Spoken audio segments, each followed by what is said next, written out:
Hi, Dean and Brian. My weakest spots on 7 are options and suitability mainly.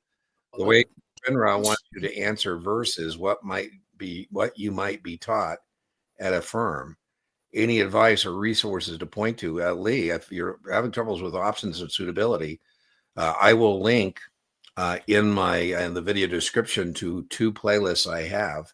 I have a Series 7 options playlist.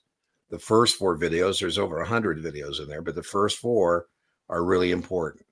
And you can watch those. And I also have a suitability playlist. I've got a couple of suitability exercises and a practice exam as well.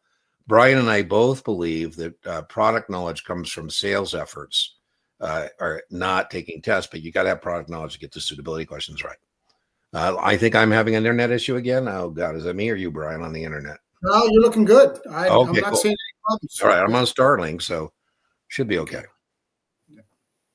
So, Lee, on your Series 7, 20 plus or minus on the options, and there's suitability on options as well. So, I don't quite understand what he means by what the firm teaches him.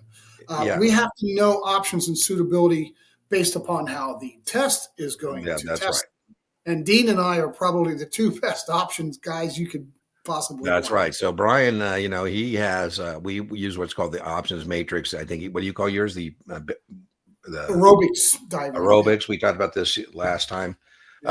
If you can get good, I guess I would say this, Lee. One more comment about options. What I aspire for my students to be able to do is not be fumbling around with contract specifications. In other words, they see a short put, they know it's an obligation to buy.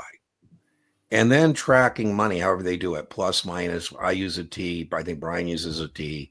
If you are pretty good at contract specifications and you can track money, you're going to get 100 on options. You're going to wish for 125 option questions, right?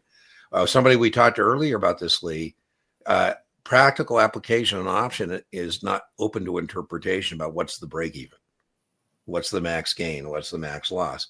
Now, that does apply to suitability. So if my customer is interested in generating additional income, I should know that's a covered call. If my customer is expecting volatility, but direction's uncertain, suitability, long straddle, right? So that those two go together. Those two go together.